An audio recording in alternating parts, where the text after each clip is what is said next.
ഈശോ മിശിഹായിക്ക് സ്തുതിയായിരിക്കട്ടെ. ഹല്ലേലൂയാ.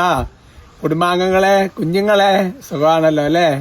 പ്രൈസ് പ്രത്യേകം പ്രാർത്ഥിക്കുന്നുണ്ട് കേട്ടോ. നമ്മുടെ സഹോദരങ്ങളെ, വ്യാഴാഴ്ചയാണ്, നമുക്കൊരു പ്രാർത്ഥന വളരെ അത്യാവശ്യമുള്ള സമയമാണ്.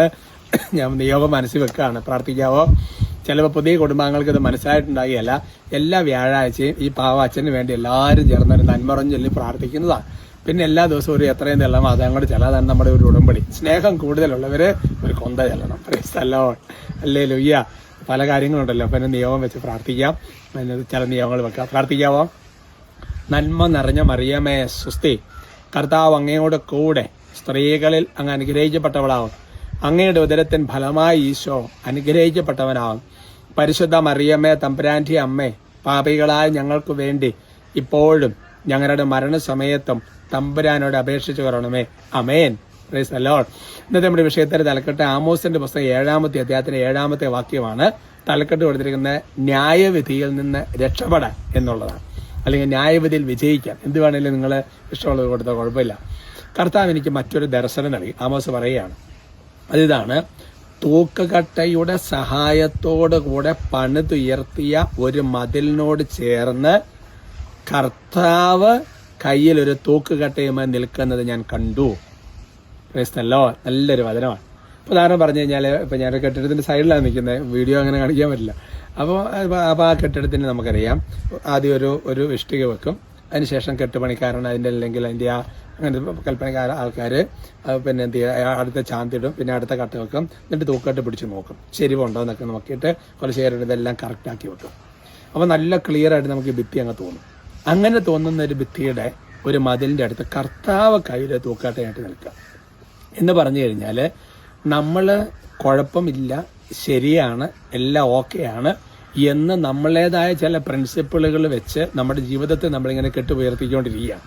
പക്ഷെ ന്യായവിധിയിൽ സംഭവിക്കാൻ പോകുന്നത്, കർത്താവ് ഒരു കുഴപ്പവും ഇല്ലാന്ന് വിചാരിച്ച് നമ്മൾ ന്യായവിധിക്ക് കയറി ചെല്ലുമ്പോൾ, സ്വർഗത്തിൽ ചെല്ലുമ്പോൾ കർത്താവ് എന്താ പറയുമെന്ന് പറഞ്ഞാൽ അറിയല അല്ലേ? അങ്ങനെ ചില വചനങ്ങൾ വായിച്ചിട്ടില്ലേ അല്ലേ? മത്തായി 7-ലും അല്ലെങ്കിൽ പിന്നെ എന്താ പറയണത്, മത്തായിലൊക്കെ ഒരുപാട് തലത്ത് കിടക്കുന്നുണ്ടല്ലോ, ന്യായവിധിയിൽ ഞാൻ നിങ്ങളെ അറിയല. എന്തൊരു ഭയാനകമായ സിറ്റുവേഷനാണ്. കാരണം കർത്താവ് ഒരു തൂക്കാട്ട് പിടിച്ച് നോക്കാണ്.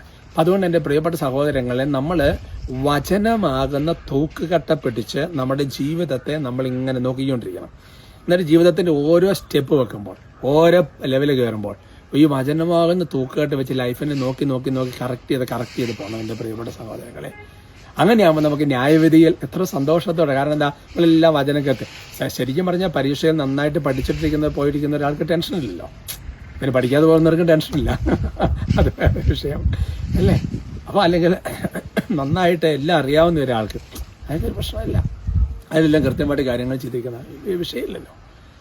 അപ്പോൾ അതുകൊണ്ട് എൻ്റെ പ്രിയപ്പെട്ട സഹോദരൻ, നമുക്ക് ഒരു കാര്യത്തിൽ നമുക്ക് വചനം കീപ്പ് ചെയ്ത് പോയി കഴിഞ്ഞു കഴിഞ്ഞാൽ ഇല്ല. ഇപ്പം ഞാൻ ഇന്നൊരു ഫാമിലിയെ കണ്ടാൽ അവർ പറയാം, ഞങ്ങൾ ധ്യാനം കൂടുന്നതിന് ബൈബിളിങ്ങനെ വായിച്ചു വിടുകയാണ്, പക്ഷേ പിന്നെയാണ് വചനങ്ങളൊക്കെ എന്നെ കാണാതെ പഠിക്കാൻ വേണ്ടി തുടങ്ങിയത്, വചനങ്ങൾ പാലിക്കാൻ വേണ്ടി തുടങ്ങിയത്.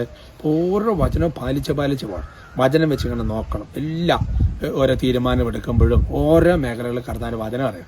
അപ്പോൾ വചനത്തെ നമ്മൾ തീർച്ചയായിട്ടും നമ്മൾ ചെയ്യേണ്ടത് ഒരുപാട് ആവർത്തിച്ച് വായിച്ചാലാണ് ഇതെല്ലാം നമ്മുടെ മനസ്സിൽ കിടക്കുള്ളൂ. അപ്പോൾ കറക്റ്റ് ആ സമയത്ത് ആ വചനം നമുക്ക് ഓർമ്മ വരികയല്ല, പക്ഷേ നമ്മുടെ ഡിസിഷൻ കറക്റ്റ് ആയിരിക്കും. അതാണ് വചനം ഉള്ളിൽ കറിഞ്ഞാൽ ജ്ഞാനം നമ്മുടെ ഉള്ളിൽ പ്രവർത്തിക്കും. ജ്ഞാനം ഈശോയാണല്ലോ.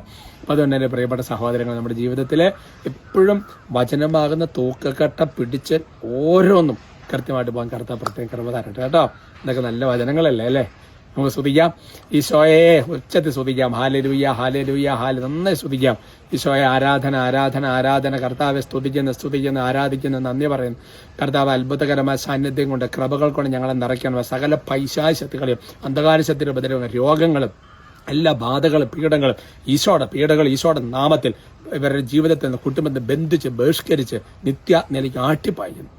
കർത്താവിന്റെ കൃപ നിങ്ങളെ താങ്ങട്ടെ, കർത്താവിന്റെ അഭിഷേകം നിങ്ങളെ താങ്ങട്ടെ. എല്ലാ പൈശാചിക പീഡകളെ ബന്ധിക്കുന്നിടത്ത്, തടസ്സങ്ങൾ യേശുനാമത്തിൽ ബന്ധിക്കുന്നിടത്ത് കർത്താവെ, അടഞ്ഞിരിക്കുന്ന വാതിലുകൾ ഈശോയുടെ നാമത്തിൽ നിങ്ങൾക്ക് തുറക്കപ്പെടട്ടെ എന്ന് ആശീർവദിക്കുക. എനിക്ക് വേണ്ടി പ്രാർത്ഥിച്ച് ഓരോ കുടുംബങ്ങളെ അനുഗ്രഹിക്കുക. നിങ്ങൾക്ക് നല്ലത് വരട്ടെ കർത്താവെ. നിങ്ങളുടെ മക്കൾ അനുഗ്രഹം പ്രാപിക്കട്ടെ. നിങ്ങളുടെ നിയോഗങ്ങളിൽ ദൈവം ഇടപെടട്ടെ. സന്തോഷം ഉണ്ടാകട്ടെ, സമാധാനം ഉണ്ടാകട്ടെ, കൃപയുണ്ടാകട്ടെ കർത്താവെ. ദുഃഖം വിട്ടുപോകട്ടെ കർത്താവെ. നിരാശ മാറട്ടെ കർത്താവെ. പ്രത്യാശ കൊണ്ട് നിറയട്ടെ കർത്താവെ.